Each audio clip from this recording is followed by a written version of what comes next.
Hey guys, I've been asked in a lot of my comments and in some of my emails to comment a little bit about the situation in Trinidad and Tobago and to offer some solutions to some of the videos that I've put out there. Some people believe that I don't have a right to talk about these things if I'm not in the country.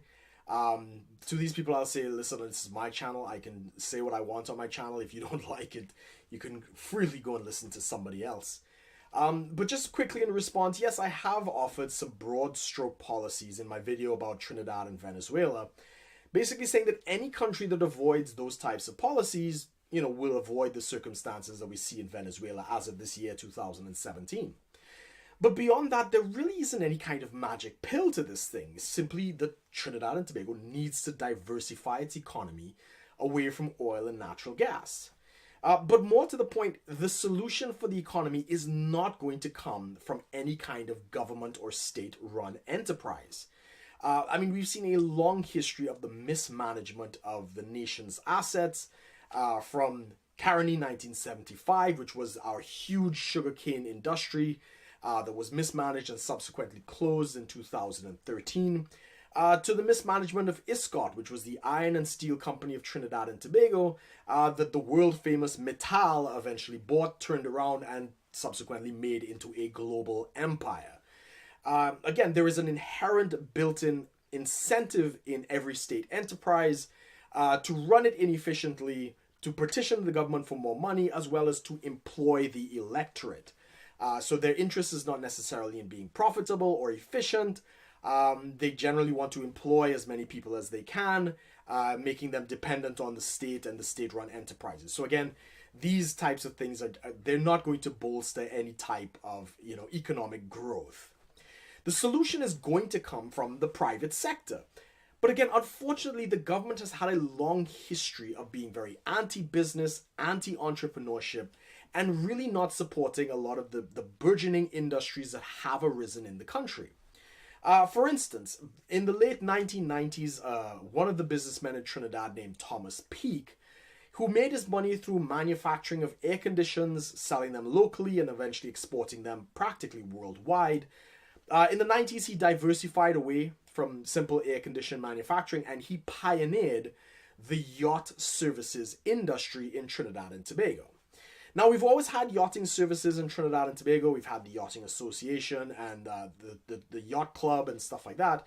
But he was the first to really pioneer it as an international service.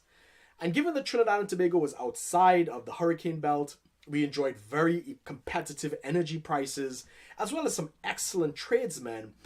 The industry eventually rose up to be quite successful.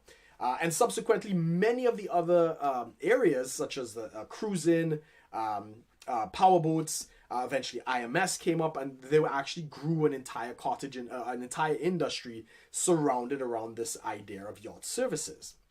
Now, the government, instead of actually supporting and giving incentives to keep this industry growing, from about 2001, 2002, started to put more and more regulation and requirements upon this industry. And, I'm not blaming it, entirely upon the government policy. I know yacht services is something that's depend on the global economy, but the industry eventually stagnated, and some people believe it's going into decline. More recently, in 2017, the government proposed a tax upon the services offered to these international yacht owners that would have artificially raised all of the services prices by, I think, 12.5% and so forth. I'm glad to hear that that decision was subsequently reversed, that the government actually decided not to do it. But again, it shows the complete lack of understanding and the government's attitude towards these burgeoning, these fresh industries. Instead of seeing them as a rare commodity that needs to be fostered, they just see it as, revenue, and they try to squeeze them for everything that they're worth. And as I say, the industry has been suffering, and some people speculated it may be on its way out. Similarly, we've seen a similar effect with something known as the foreign car, used car industry in Trinidad and Tobago. Now, for those who don't know, this was a business where people in Trinidad would go to countries like Japan, possibly Singapore, and they would buy these second and third hand cars very, very cheaply, ship them back to Trinidad, and they would be able to sell them for a pretty substantial profit. Now, in the late 90s, early 2000s, this was a booming industry. Literally hundreds of these types of businesses came up. Many people who were, simple farmers living in poverty and other things, they eventually got involved in these businesses and they were able to substantially improve their circumstances in life.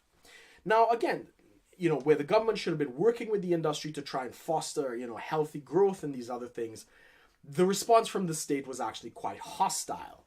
They started to put all types of requirements. They limited the age of the cars, as well as the need for capital expenditure to stock parts and be able to service the cars and all these other things.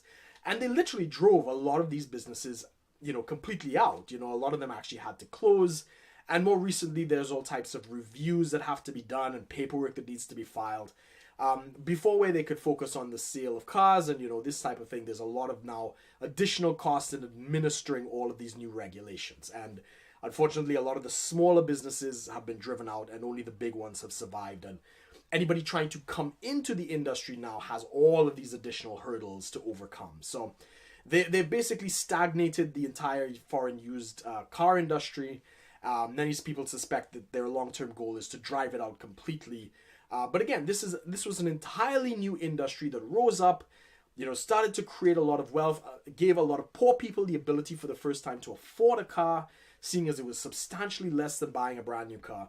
So there were all sorts of net positive benefits, but at the same time, the government did not do very much to foster this industry. And in fact, it became quite hostile towards them. More recently, for the online retailers in Trinidad and Tobago who've been trying to sell their goods online, they've been recently hit with a tax for online goods. And for a lot of online retailers and stuff like that who can't afford a storefront and these other things, they have been affected by this online tax.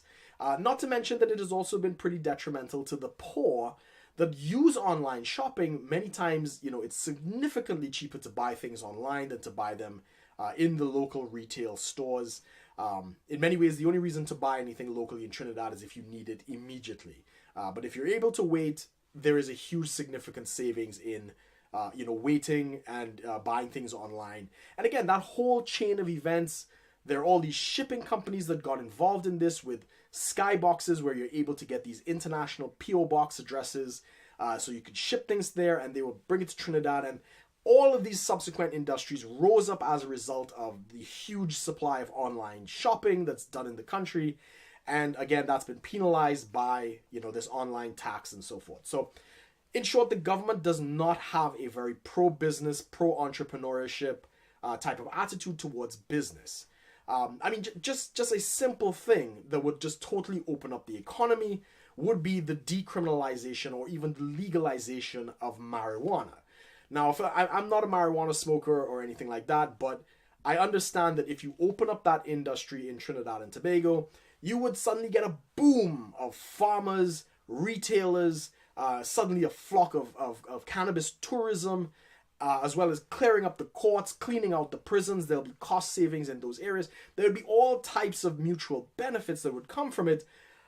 But at the same time, the government has no need or no incentive to do that as long as they think they're getting all of their money from the oil and gas industry. And this has a lot to do with those types of incentives and to which they don't see any need to diversify away. But those are very simple, common sense solutions. As I say, these problems are not limited to Trinidad and Tobago. Even out here in the UK, a lot of people in the mid-2000s, later in the 2000s, got involved in the buy-to-let industry where people were buying houses for the purposes of renting it out. Some people accumulated vast sums of money and, really rose themselves out of poverty and their circumstance in life. But in similar fashion, the government has been completely hostile towards the group, towards the industry, piling more and more requirements and more regulation. And in many ways, driving a lot of people out from the industry. So speaking as an entrepreneur, I've been in Trinidad, I've run businesses in Trinidad, and I could say that if they're really serious about this, they need to take a serious approach to helping, the entrepreneurs. And it doesn't have to necessarily come from state grants or state funding. It really has to come from having a pro-business environment.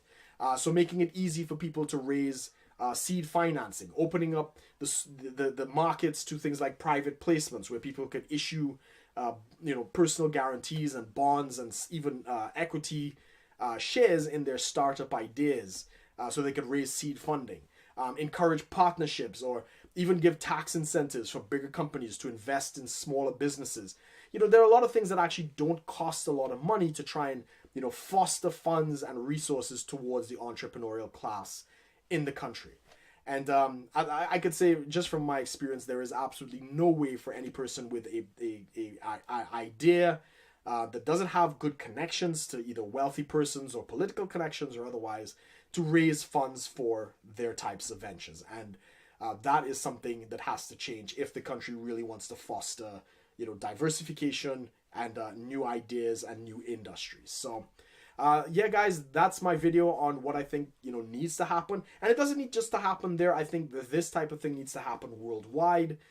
There needs to be that positive outlook towards entrepreneurs and really see them as the resource that they are.